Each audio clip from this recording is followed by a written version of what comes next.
Oma Gyanantimirandasya Gyananjana Shalakaya Shakshurmeritam Yena Tasme Shri Gurave Namaha Gaurave Gaurachandraya Radhikaye Tadalaye Krishnaya Krishna Bhaktaya Tadbhaktaya Namo Namaha. Reading from Vedanta Sutra, 3rd chapter, second part, 38th Sutra, Palam Ata Upapatehe. From the law comes the fruit of work. After describing how when you sleep, the dreams are created by the Lord based on the storehouse of vasana, desires that are not fulfilled, and by describing how he's also sleeping, you are sleeping with him in deep sleep, you are sleeping with the Paramatma, and that's why when you get up from deep sleep you feel happy. After describing how the Lord is Ubhaya-linga, he's dual nature, completely free from imperfection and has all the best qualities, then now it is said that he's the giver of the fruit of action. So what we call the Purva Paksha is the preliminary view. Before stating a Siddhanta, you have to know the doubt and also the wrong conclusion. So Jamini is a disciple of Vyasadeva, and he's in charge of Karma-mimamsa. So he thinks that only religious activities are responsible for karma. What you do will bring out the results. No need of gods. So this Karma-mimamsa is based on the Vidhi, the instruction of the Veda, telling that you should do sacrifices and perform dharma. According to the Karma-mimamsa philosophy, the world is eternal. There is no destruction of the world, neither of creation. The Veda also is eternal, no creation, no destruction. It is aparushaya. No Purusha has created Veda.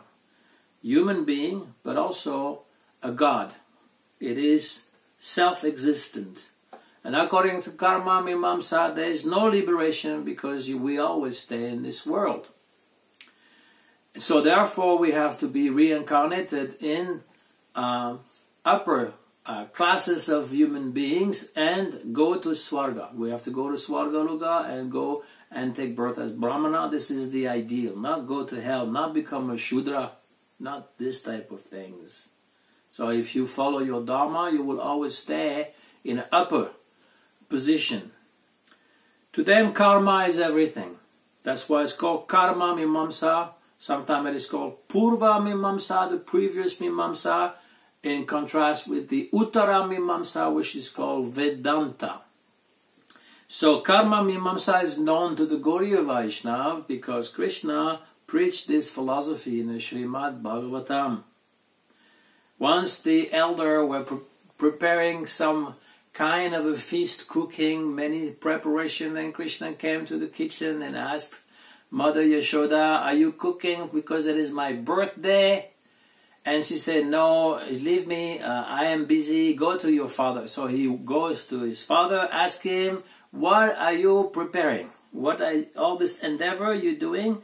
What is it for and what will be the result? He asked the elder, headed by Nanda Maharaj, some people, they do something and they understand what they're doing. And some people, they do, but they don't understand what they're doing. So he's saying to his father, don't be blind followers of tradition. Just try to understand what you are doing and you will get perfect result. Even though a child, he's advising, please go into a philosophical debate about what you are doing. He's advising people to think before acting. Even though a child, but he's not an ordinary child. And he knows very well what they're doing, but he's still asking. So the father, he's answering. Now the Maharaj is answering, my dear child, today is a preparation, we're going to worship Indra. Because he's our Ishta Devata, we are farmers, and we need rain in order that the crops will grow. So we are preparing nice worship of Indra. If Indra is satisfied, he will send us rain. And then Krishna, in order to break the pride of Indra, start preaching this Karma-mimamsa philosophy. He's saying, everybody is born into this world according to his karma. Everybody will live happiness and distress according to his karma, and everybody will die in due course according to one's karma. So therefore this karma is really everything. See, Karma-mimamsa is not completely atheist philosophy. It is semi-atheistic. It believes not in one God. The Supreme God they don't believe. They don't believe there's a Supreme God. But they believe there's many minor gods like Indra and Vayu and Agni. And they are actually described in the Vedas. But they think that if you do your duty, then they are obliged to give the results. They have nothing to do with blessing you. They just give you because you do your duty. There's a swa karma. Swa means self, my own duty. If I am born and I have the qualities of a brahmana, my duty is to learn mantra, to do yajna, to teach and to give in charity and to receive in charity. This is my dharma. If I do my dharma, I go to Swargaloka, and next life, after Swarga, I come back and become a brahmana again. This is perfect duty. There's nothing to do with the gods. The Karma-mimamsa, they know that the gods, they also temporary. They can also come back as human beings. And there's a swabhava, your own nature. You follow your own nature. So, Krishna is preaching this philosophy. Your swabhava and your swakarma is to be a Vaishya. We are a Vaishya community. We don't live in big cities and town. We live in the country. And we are not like Kshatriya who have to fight and go to war and serve and protect the citizen. We are Vaishya, and we're not even making trade and business. We're only taking care of the cows. So our business is to protect the cows, and Govardhan Hill, which provides everything for the cows, for the gopas, for everybody. Krishna is thinking also provides for the gopis, but he's not saying it out loud. So anyway, he says then all the brahmanas should go and do some mantra yajna for the worship of Govardhan. And Vaishya, they should all cook everything, big feast. So many preparation you offer to Govardhan. And because Krishna is so sweet and so convincing, and they love him so much, then all the Brajbasi, they decide, we're not going to do this yajna for Indra. Krishna is right, we're going to worship this Govardhan. Krishna, he wanted to enact these pastimes. One reason was to curb the pride of Indra, but the main reason it was like he wanted to lift Govardhan Hill on his little pinky, on the left hand, and he wanted to show his strength to the gopis. There was like Purva rag, not yet full meeting, and so he was showing the center of attention was Krishna. When Indra became upset that he was not worshipped, he sent this big thunder and heavy rain, and Krishna lifted easily Govardhan Hill, just like a boy is lifting a mushroom. And he left this Govardhan Hill for 7 days, day and night, without sleep, without eating. And the coward community that was thinking they can help him by having sticks, because they said, Lord Krishna cannot lift this big Govardhan Hill all by himself. So then they all had sticks like this to help him. But Krishna, he's fully independent, and at one point he saw that Srimati Radhika was looking at him, and then he became a little excited. So he started trembling like this, and all the sticks of the Brajbasi, pum pum pum pum, they all broke. And then the heel started tilting a little bit. But Krishna, he rectified everything. And he said, oh, lucky, all the Brajbasi, they are lucky we were there to help Krishna. He started feeling a little tired, and then, you know, all our sticks broke, but it stopped the Govardhan Hill from falling down and crushing everybody. So this was his idea, to lift Govardhan Hill, perform these pastimes, enjoy the show, and also eat everything. He became the mountain and he started eating all the food and all the lakes. He was so thirsty, he drank the Manasi Ganga lake and the Shyamakund, the Radhakund, everything he drank. And he said, more, more, more. Anyor, this is where we go. And this is called Anyor. I want more, because he's so greedy for love, for attention. But then we come back to our subject, which is Karma-mimamsa. Jamini, the Acarya Jamini, he believes that karma is the real God.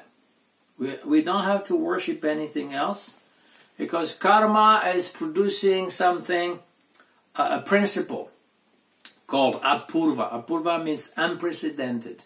We don't see. It's like hidden treasure. We don't see. Karma is producing some hidden, sometimes it's called adrishta, unseen principle. And this principle will fructify in due course. So then, next sutra, not immediately next, this is Sutra 41. Purvam tu badarayano eto vyapadeshat.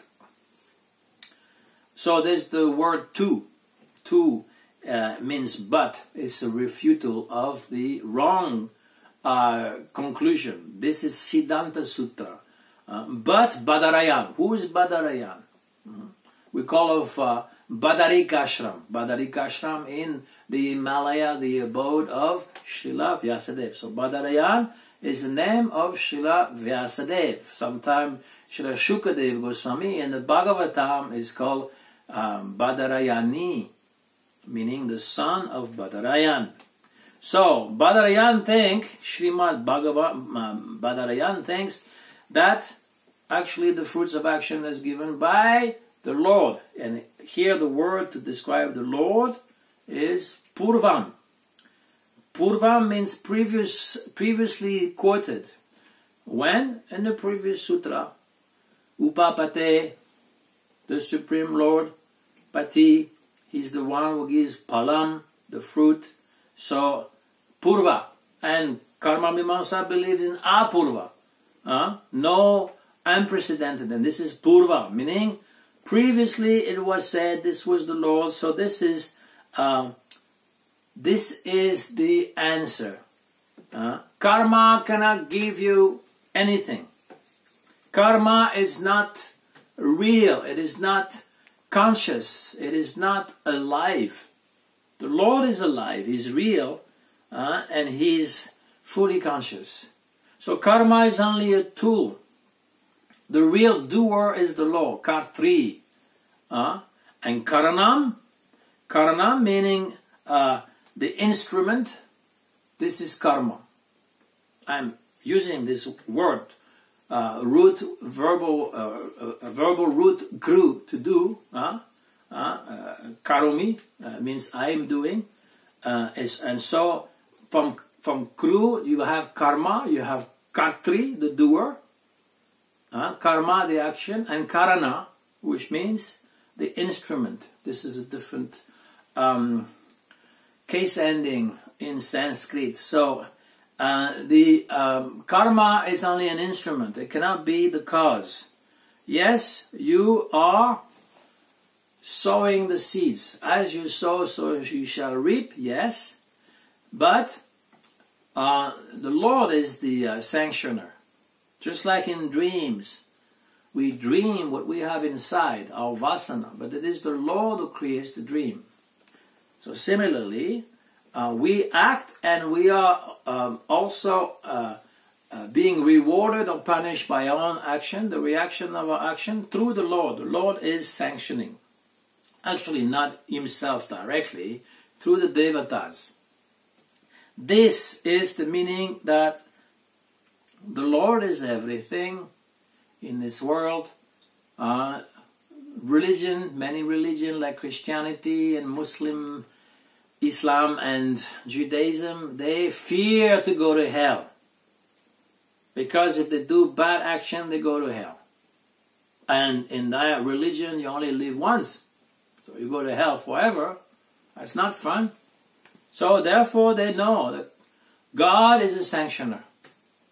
God is only one God. You may call him Vishnu, Brahma, Shiva. It's the same.